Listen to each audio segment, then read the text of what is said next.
ओम नमः शिवाय। दोस्तों, आपका हमारे चैनल पर स्वागत है। वृश्चिक राशि वालों, 11 मार्च 2026 से पलटेगी आपकी किस्मत। ये 5 भविष्यवाणियां 100% सटीक साबित होंगी। जी हाँ, आज के इस कार्यक्रम में हम आपको जानकारी देने वाले हैं। 11 मार्च 2026 की वो तारीख होगी जब देवताओं के गुरु बृहस्पति अतिचारी अवस्था में वक्री से मार्गी होंगे। तो जैसे ही ये मार्गी होंगे तो निश्चित तौर पर वृश्चिक लग्न या वृश्चिक राशि वालों के जीवन में ये बड़ा परिवर्तन लेकर आएंगे। आप देख पाएंगे कि आने वाले समय में भाग्य का सहयोग भी आपको देखने को मिलेगा। वही जो आपकी आशाएं हैं, जो आपकी आकांक्षाएं हैं, उसमें भी काफी हद तक बृहस्पति का सपोर्ट मिलेगा, जिससे अपनी आकांक्षाओं और आप अपनी आशाओं में खरे खुद को उतरते हुए पाएंगे। ठीक इसके साथ साथ अन्य ग्रहों की पोजीशन भी देखेंगे और इस वीडियो में हम आपको बताएंगे कि 5 वह कौन सी भविष्यवाणियां हैं जो निश्चित तौर पर आने वाले समय में आपके जीवन में घटित होने वाली है। देखिए, बृहस्पति का गोचर आपकी राशि से अष्टम भाव में हो रहा है। शास्त्र मत अनुसार अष्टम भाव से बृहस्पति का गोचर शुभ नहीं माना जाता, लेकिन अब बृहस्पति 11 मार्च से मार्गीगत अवस्था में आ रहे हैं। वही जब हम बड़े ग्रहों की बात करते हैं तो शनि की पोजीशन लगातार आपके पंचम भाव में बनी है। वही राहु जो हैं आपके 4th हाउस से गोचर कर रहे हैं। केतु की उपस्थिति आपके 10th हाउस में रहने वाली है।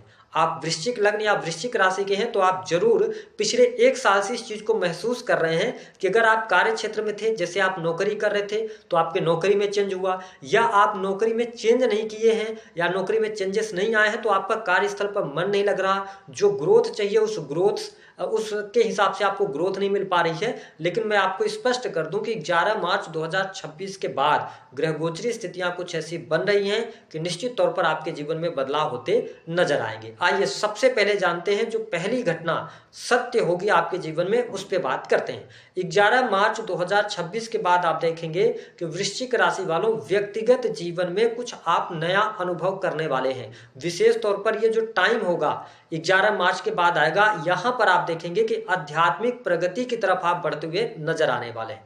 यद्यपि गुरु जैसे ही मार्गी होंगे तो आपका एस्ट्रोलॉजी, ज्योतिष, तंत्र मंत्र, इन सभी चीजों में बहुत ज्यादा विश्वास भी बढ़ेगा और इन फील्ड की तरफ आपका ध्यान भी ये फील्ड आकर्षित करते नजर आएंगे। जो लोग सीए के फील्ड से जुड़े हैं, कैलकुलेशन का काम करते हैं, डाटा एनालिसिस का काम करते हैं, अकल्ट, एस्ट्रोलॉजी, ज्योतिष, तंत्र मंत्र से जुड़ा हुआ कार्य क्षेत्र है आपका, तो इन सभी क्षेत्रों में 11 मार्च 2026 के बाद आपको प्रगति और ग्रोथ अवश्य देखने को मिलने वाली रहेगी।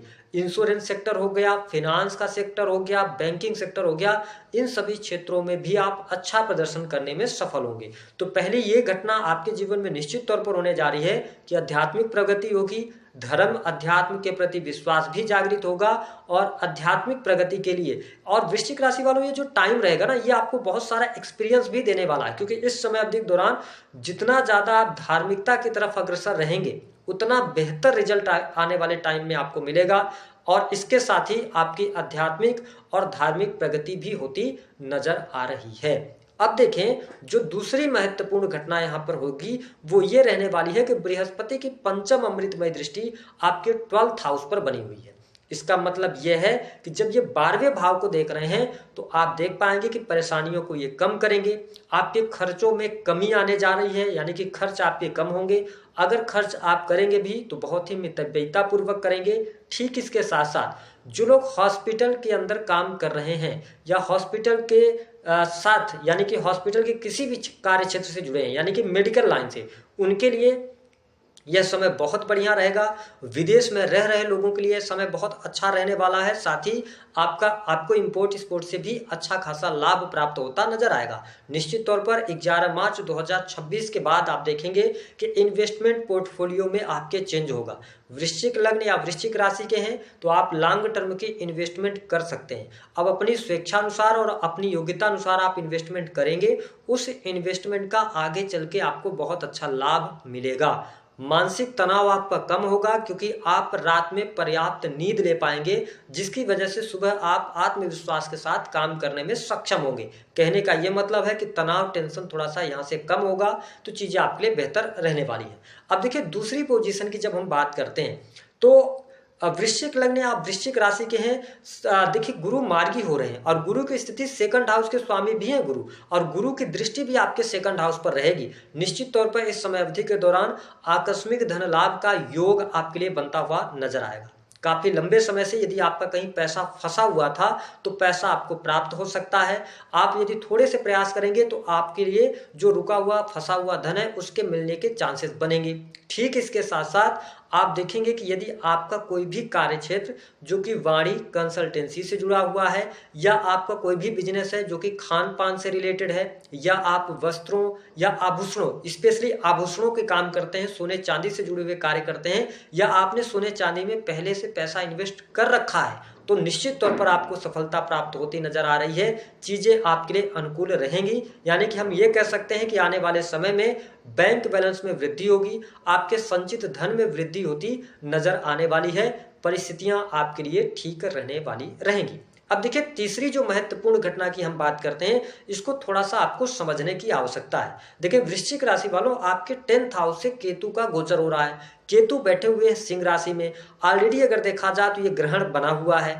ऐसी स्थिति में आपके कार्य क्षेत्र की जब हम बात करते हैं, जो लोग प्राइवेट सेक्टर में नौकरी पेशा जीवन में हैं, अगर आप आईटी सेक्टर में काम कर रहे हैं, टेक्निकल फील्ड में काम कर रहे हैं, ठीक है, या इसके अतिरिक्त आपका मेडिकल लाइन से जुड़ा हुआ काम है, इंजीनियरिंग के फील्ड से जुड़ा हुआ भी कोई कार्य क्षेत्र हो सकता है, तो आप जिस नौकरी में हैं, प्राइवेट सेक्टर में हैं, एक ही नौकरी में लगातार आप लगे हुए हैं, 4 साल हो गया, 5 साल हो गया, आप ये जरूर महसूस कर रहे थे कि आपको ग्रोथ नहीं मिल पा रही है, या आपका कार्यस्थल पर मन जो है वह बहुत अच्छा नहीं लग रहा है, या लगातार आपके पीठ पीछे पॉलिटिक्स हो रही है। आप देखेंगे कि अब समय आएगा जब उन चीजों में काफी हद तक कमी आपको देखने को मिलेगी। लेकिन अगर आप ये एक्सपेक्टेशन कर रहे हैं कि 11 मार्च के बाद बिल्कुल पूरी तरीके से चीजें बदल जाएंगी, तो मुझे कार्य क्षेत्र में अभी आपके लिए चुनौतियां दिखाई देती हैं, क्योंकि देखिए केतु जब तक 10th हाउस में रहेंगे तो कार्य क्षेत्र में ये चुनौतियां अवश्य लेकर आएंगे। तो आपसे निवेदन है कि अगर आप तक ये वीडियो पहुंची है और आप किसी भी कंपनी में काम कर रहे हैं, प्राइवेट सेक्टर में नौकरी कर रहे हैं, तो आप सिर्फ एक चीज ये ध्यान रखें कि आप बहुत ज्यादा अपने कार्य क्षेत्र के बारे में ना सोचें। जब तक आप काम पर हैं तो काम के बारे में सोचिए, घर पहुंचने के बाद लेट गो कर दीजिए। अगर आप बार बार ये सोचेंगे कि मुझे प्रमोशन नहीं मिल पा रहा है, मेरे काम में ये प्रॉब्लम आ रही है, मेरे हिसाब से काम नहीं चल रहा है, अगर आप इसके बारे में ज्यादा सोच विचार करेंगे तो कहीं ना कहीं से आपके लिए चुनौतियां आएंगी, क्योंकि केतु ऐसे प्लेनेट हैं जो इसके बारे में जहां पर भी आप ज्यादा सोचेंगे वहां पर ये प्यास पैदा कर देते हैं। तो कई बार आप ये भी महसूस करेंगे कि मुझे ऐसा लगता है कि मुझे जितना एफर्ट्स लगाना चाहिए उतना मैं एफर्ट्स डाल नहीं रहा हूं, थोड़ा और मेहनत करने की आवश्यकता है। अगर आप ऐसा सोचेंगे, अगर आप करना चाहते हो तो करिए, लेकिन अगर इस पर बहुत ज्यादा अगर आप ध्यान देते हुए नजर आएंगे तो फिर आपको ये केतु महसूस कराएंगे। तो पहली बात तो थोड़ा सा समय चुनौतीपूर्ण है, हालांकि बृहस्पति मार्गी हो रहे हैं तो चीजें आपके लिए अनुकूल अब जाके हो सकती हैं। थोड़ा सा बेहतरी की आप उम्मीद कर सकते हैं, लेकिन पूर्ण रूपेण अगर कैरियर की मैं बात करूं तो उसमें बेहतरी के लिए आपको 5 दिसंबर 2026 तक इंतजार करना पड़ेगा, क्योंकि तभी केतु का और राहु का राशि परिवर्तन होगा। हालांकि जो लोग सरकारी क्षेत्र में कार्यरत हैं, नौकरी पेशा जीवन से जुड़े हुए हैं, लगातार 10th हाउस पर केतु विराजमान है और 4th हाउस से राहु का गोचर हो रहा है। ऐसी स्थिति में यह ध्यान रखना पड़ेगा कि शनि जैसे प्लेनेट आपके 5th हाउस से गोचर कर रहे हैं, और पंचम भाव जो होता है वह पूर्व जन्म के कर्मों का भी होता है, और शनि जब 5th हाउस में विराजमान है तो आपका 5th हाउस एक्टिवेटेड है।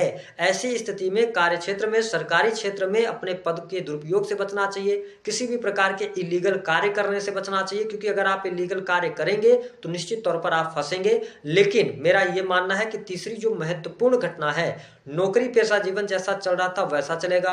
नौकरी छूट जाए ऐसी स्थिति नहीं दिखाई देती। नौकरी में अगर छूटने की बात आएगी तो वो आप अपनी तरफ से गलती करेंगे तभी छूटेगी। सरकारी क्षेत्र में है, नौकरी पेशा जीवन ठीक ठाक स्थितियों के साथ चलता रहेगा, लेकिन अपने कार्य क्षेत्र से आपको संतुष्टि नहीं मिलेगी। बात कहने का मतलब यह है कि संतुष्टि थोड़ी प्राप्त करने में आपको चुनौतियां मिलेंगी, जिसको लेकर अभी लंबा इंतजार भी आपको करना पड़ सकता है। चौथी महत्वपूर्ण घटना की यदि हम बात करते हैं तो आप देखें कि आपके 4th भाव से राहु का गोचर हो रहा है। अगर हम बड़े मुख्य ग्रहों की बात करते हैं, और देवगुरु बृहस्पति की दृष्टि जो है ये नवम दृष्टि से आपके 4th हाउस को देख रहे हैं, यानी कि अब आपके जीवन में 11 मार्च 2026 के बाद कहीं ना कहीं से फोर्थ हाउस एक्टिवेट हो रहा है। देखिए राहु जब चौथे भाव से गोचर करते हैं, शनि फिफ्थ हाउस से गोचर कर रहे हैं चतुर्थ भाव के स्वामी होकर। यही वह समय होगा जब आपके सुख सुविधा में वृद्धि होगी। अब किस प्रकार से सुख सुविधा में वृद्धि होगी? हर व्यक्ति अपनी योग्यता अनुसार यहाँ पर अपनी सुख सुविधा में वृद्धि करता हुआ नजर आएगा। अगर आप वृश्चिक लग्न या वृश्चिक राशि के हैं तो पहली बात तो घर पर भले ही राहु आपके फोर्थ हाउस में, लेकिन यहाँ पर घर परिवार का माहौल थोड़ा सा ठीक होगा। हालांकि राहु की प्रेजेंस वहां पर है, छोटी मोटी चुनौतियां रहेंगी, लेकिन अब चीजें धीरे धीरे करके देवगुरु बृहस्पति जैसी मार्गी होंगे और शनि फिफ्थ हाउस से गोचर कर रहे हैं तो घर परिवार की स्थिति बेहतर होगी। आप देखेंगे कि 11 मार्च से लेकर जो जून तक का टाइम होगा, इस टाइम फ्रेम के दौरान घर परिवार में कोई शुभ अथवा मांगलिक कार्यक्रम, धार्मिक आयोजन, घर परिवार में किसी शादी विवाह फंक्शन आदि का आयोजन होगा। ये स्थिति बेहतर है। साथ ही जो वृश्चिक लग्न या वृश्चिक राशि के जातक या जातिका हैं, इस समय अवधि के दौरान आप मकान फ्लैट परचेज कर सकते हैं, यानी कि आपके सुख सुविधा में वृद्धि होती नजर आ रही है। ऐसी परिस्थिति भी बनती हुई नजर आएगी कि अगर आपने कोई मकान ले रखा था, कोई फ्लैट आपने ले रखा था, उसका पैसा आपने जमा कर दिया था, ईएमआई चल रही थी, तो इस समय अवधि के दौरान वो फ्लैट वो मकान आपको मिल जाए, आपकी ईएमआई वगैरह समाप्त हो जाए, यानी कि सुख साधन बढ़ता हुआ नजर आ रहा है। भूमि भवन वाहन से संबंधित कार्य भी होंगे और साथ ही वाहन का योग भी आपके लिए बनता हुआ नजर आ रहा है। गृह प्रवेश जैसी भी स्थितियां आपके लिए बनती हुई नजर आ रही हैं। लेकिन वृश्चिक लग्न या वृश्चिक राशि के हैं जो पांचवी बड़ी घटना आपके जीवन में होगी। देखिए प्रेम संबंधों में स्थिरता प्राप्त होगी और जो स्टूडेंट विद्यार्थी हैं उनके लिए भी समय बहुत अच्छा रहेगा, यानी कि स्टूडेंट विद्यार्थियों को लाभ मिलता नजर आएगा। स्पेशली जो लोग लॉ की पढ़ाई कर रहे हैं, रिसर्च से जुड़ी हुई पढ़ाई है, मेडिकल लाइन की पढ़ाई है, तो इन सभी क्षेत्रों में आपको लाभ देखने को मिलेगा। अब देखें कि जो अगर हम सप्तम भाव की बात कर लेते हैं बिजनेस व्यापार की, तो देखिए आपके सेवंथ हाउस के जो लॉर्ड बनते हैं वो बनते हैं आपके लिए शुक्र ग्रह। लेकिन शनि की लगातार दृष्टि आपके सेवंथ हाउस पर पड़ रही है। इसका मतलब यह है कि अभी कैरियर के मामले में अगर आप बिजनेस करते हैं, आप व्यापारी हैं आप, या इन्वेस्टमेंट करते हैं, आपकी फैक्ट्री है, इंडस्ट्री है, तो ये समय आपके लिए अच्छा आप कहा जा सकता है। लेकिन शनि की लगातार दृष्टि पड़ने की वजह से आप ये जरूर महसूस करेंगे कि आपके बिजनेस व्यापार में तेजी नहीं आ पा रही। तो मैं आपके लिए यही कहूंगा कि 11 मार्च के बाद बिजनेस व्यापार में आपको तेजी अवश्य देखने को मिलेगी, यानी कि जो आप मेहनत करेंगे उस मेहनत का पूर्ण रूपेण फल तो मिलेगा, लेकिन ड्यूटीज जो हैं आपके बिजनेस के लिए, जो ड्यूटीज हैं उस पर आपको ध्यान देने की आवश्यकता है। अब बहुत सारे वृश्चिक लग्न या वृश्चिक राशि वालों के जीवन में ऐसी भी परिस्थिति बनेगी कि आपका कार्यस्थल पर मन ही नहीं लग रहा। तो अगर आप बड़ी कंपनी चलाते हैं या आपका छोटा मोटा कोई बिजनेस है, तो जिस काउंटर पर या जहां पे ऑफिस में आप बैठते हैं, आपका जो कार्य है उसके लिए आप थोड़े से 2-3 पर्सन रख सकते हैं या 1-2 सैलरी पर्सन रख सकते हैं और अपना पूरा कार्यभार उनको हैंड ओवर करिए। हफ्ते में 1-2 बार उनको रीचेक कीजिए, काम कितना हो रहा है, क्या हो रहा है, कैसे हो रहा है, तो इस पे ज्यादा आप ग्रोथ कर पाएंगे, क्योंकि अभी कार्यस्थल पर आपका मन नहीं लग रहा है। ऐसी परिस्थिति बनती नजर आ रही है। उपाय क्या करेंगे? हनुमान चालीसा का पाठ कीजिए। मेरा यह मानना है कि देवगुरु बृहस्पति की पोजीशन थोड़ी सी आपके लिए खराब है, संतान का थोड़ा सा ध्यान रखें, गुरुजनों का सम्मान करें और विष्णु सहस्त्र नाम का पाठ भी करें, इससे आपको लाभ मिलेगा।